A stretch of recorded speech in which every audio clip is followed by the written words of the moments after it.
नमस्कार दोस्तों, स्वागत है आप सभी का एक बार फिर से। दोस्तों, अगर आप अपनी लाइफ में कुछ नया सीखना चाहते हैं तो चैनल को सब्सक्राइब जरूर करें। नमस्कार, आपका स्वागत है दोस्तों। एक बार यमराज और चित्रगुप्त यमलोक में बैठकर बात कर रहे होते हैं। तभी चित्रगुप्त यमराज से पूछते हैं, हे प्रभु, किस कारण से मनुष्य की अकाल मृत्यु होती है? कौन से मनुष्य को संतान सुख नहीं मिलता है और कुछ मनुष्यों की मृत्यु शिशु अवस्था में ही क्यों हो जाती है? इसके पीछे क्या कारण है? तब यमराज चित्रगुप्त को बताते हैं, चित्रगुप्त, तुमने उचित ही प्रश्न किए हैं। इन सभी प्रश्नों का उत्तर मनुष्य की आदतों में छिपा होता है। मनुष्य जिस प्रकार का आचरण करता है उसे उसी के अनुसार सुख और दुख भोगने पड़ते हैं। मनुष्य की अकाल मृत्यु होने के पीछे भी उसकी आदतें ही कारण होती हैं। तुम्हारे प्रश्नों का उत्तर बताने से पहले मैं तुम्हें एक अत्यंत महत्वपूर्ण कथा सुनाता हूं। इस कथा में तुम्हें तुम्हारे सभी प्रश्नों के उत्तर मिल जाएंगे, इसीलिए तुम इस कथा को ध्यान से जरूर सुनना। तो दोस्तों, यमराज ने चित्रगुप्त को जो कथा सुनाई है, हम वह कथा आप सभी को सुनाने जा रहे हैं। इस कथा में मनुष्य के आचार्य विचार, अच्छी और बुरी आदतें तथा जन्म मृत्यु के विषय में बहुत ही महत्वपूर्ण ज्ञान दिया गया है। इस ज्ञान को कभी आधा अधूरा नहीं सुनना चाहिए। तो चलिए बिना देरी किए शुरू करते हैं। यमराज कहते हैं, चित्रगुप्त, किसी समय की बात है, मध्य देश में एक अत्यंत सुंदर नगरी थी। उसे नगरी में एक धनवान सेठ रहा करता था, जिसका नाम था आत्माराम। आत्माराम बहुत ही मेहनती था। उसने अपनी मेहनत से बहुत सारा धन इकट्ठा किया था। उसका बहुत बड़ा व्यापार था और साथ ही उसके पास बहुत सारा खेत था। पूरे नगर में आत्माराम जितना धनवान इंसान कोई नहीं था। सौभाग्य से आत्माराम के 3 पुत्र थे और 2 पुत्रियां थीं। आत्माराम के सभी पुत्र पुत्रियों का विवाह हो चुका था। आत्माराम के 3 बेटे उसी के साथ रहते थे और उसके कामकाज में उसकी सहायता करते थे। आत्माराम का बड़ा बेटा किशन बहुत ही समझदार और बुद्धिमान था। वह अपने पिता के सारे काम संभालता था। छोटा बेटा गणेश भी खेत देखा था और खेत के सारे काम करता था। और तीसरा सबसे छोटा बेटा पढ़ाई करता था। आत्माराम के दोनों बेटों का विवाह हो चुका था और छोटे बेटे की पढ़ाई खत्म होने के कुछ समय बाद उसके छोटे बेटे का भी विवाह कर दिया गया और उसे भी अपने व्यापार में काम पर लगा दिया। भगवान की कृपा से सब कुछ ठीक चल रहा था। कई वर्ष बीत गए। आत्मा राम के बेटों ने उसके व्यापार को और बढ़ा दिया और जब आत्माराम की मृत्यु का समय निकट आया तो उसने संपत्ति का बंटवारा करने का सोच और अपने तीनों बेटों को बराबर हिस्सा करके उसने अपनी सारी संपत्ति तीनों बेटों के नाम कर दी और बड़ी ही प्रसन्नता से उसने मृत्यु को गले लगा लिया। आत्माराम की मृत्यु के बाद उसके तीनों बेटे अपने अपने हिस्से में मिली संपत्ति को संभालने लगे। ऐसे ही समय बीतता गया। आत्माराम के बेटे अपने अपने घर पर हर साल अपने पिता का श्राद्ध करते थे और नदी में जाकर तर्पण भी करते थे, जिससे आत्माराम की आत्मा को शांति मिले। आत्माराम के बड़े बेटे को 3 अत्यंत सुंदर पुत्र की प्राप्ति हुई। फिर छोटे बेटे को 2 पुत्र और 1 पुत्री हुई, लेकिन सबसे छोटे बेटे को कोई संतान नहीं हुई। बहुत साल बीत गए, लेकिन सबसे छोटे बेटे को कोई संतान नहीं हो रही थी। उसने कई उपाय भी किया, लेकिन उसे कभी संतान सुख नहीं मिला, जिस कारण से वह सदा ही दुखी और निराशा रहने लगा। कुछ साल बीतने के बाद आत्माराम के छोटे बेटे की तबीयत अचानक खराब हो गई और वह बीमार रहने लगा। उसने अपनी बीमारी के इलाज में अपने पास की सारी जमा पूंजी खर्च कर दी। वह दूर दूर से वीदियों को बुलाकर अपना इलाज करवाता था। बीमारी के कारण वह अपने कामकाज पर ध्यान नहीं दे पा रहा था, इसीलिए उसकी स्थिति और भी अधिक खराब होने लगी थी। उसने कई बार अपने भाइयों के पास मदद मांगी और उनसे उधार पैसे लेकर जीवन का गुजारा करने लगा था। कई वीडियो को दिखाने के बाद भी उसकी बीमारी ठीक नहीं हो रही थी, जिस कारण से वह बहुत दुखी रहने लगा था। उसके भाई भी अब उसकी मदद करके थक चुके थे, लेकिन अब उन्होंने भी उसकी मदद करना बंद कर दिया, क्योंकि वह अपने बड़े भाइयों से ठीक से बर्ताव नहीं करता था।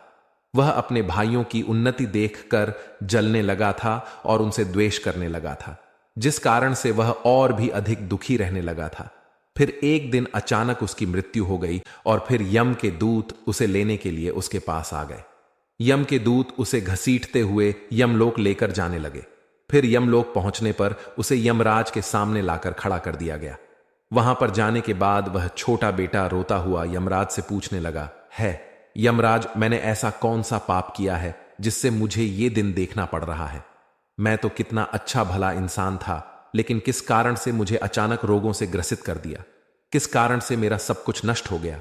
ऐसा मैंने कौन सा पाप किया है? फिर यमराज कहते हैं, अरे मूर्ख, तूने अपने जीवन में बहुत पाप किए हैं। तेरी बुरी आदतों के कारण ही तुझे यह दिन देखने पड़ रहे हैं। तेरी अकाल मृत्यु का कारण भी तू खुद ही है।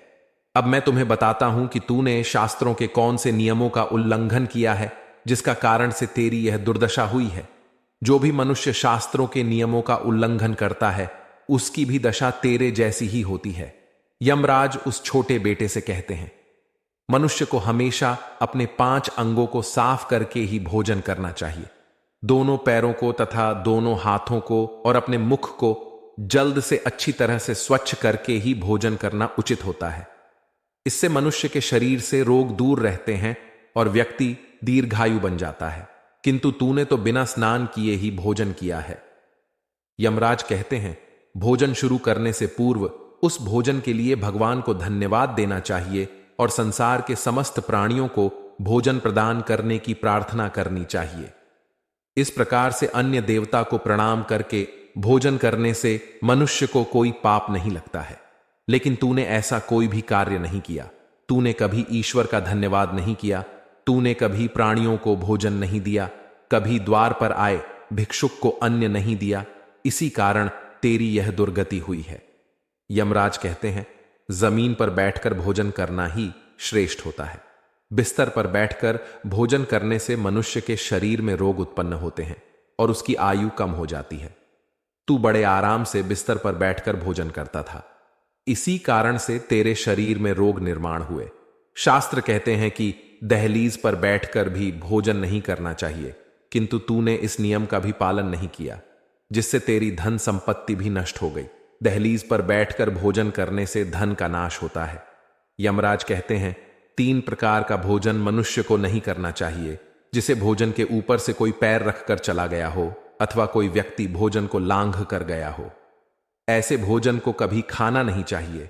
ऐसा भोजन अशुद्ध हो जाता है। ऐसे भोजन को पशुओं को खिला देना चाहिए।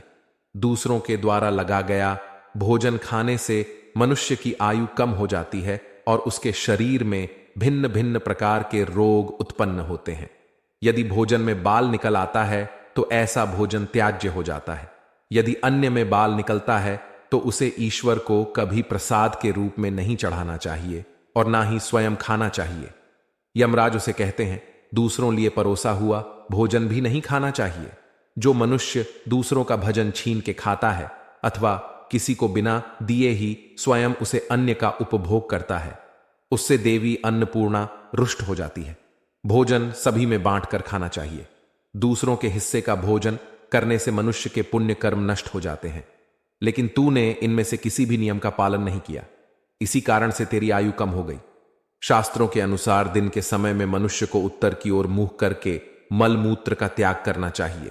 यदि रात्रि के समय मलमूत्र का त्याग करना हो तो दक्षिण की ओर मुंह करके करना चाहिए।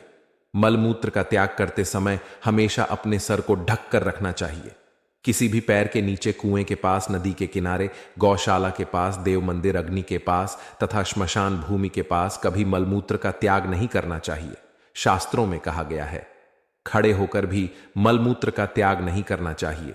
इससे शरीर में रोग और विकार निर्माण होते हैं।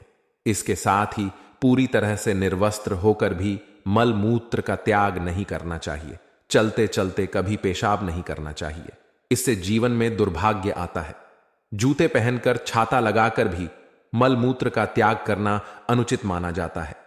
कभी भी किसी स्त्री, गुरु, देवता, मंदिर और पानी की तरफ मुख करके आकाश में ग्रहों को देखते हुए मलमूत्र का त्याग करना अनुचित होता है।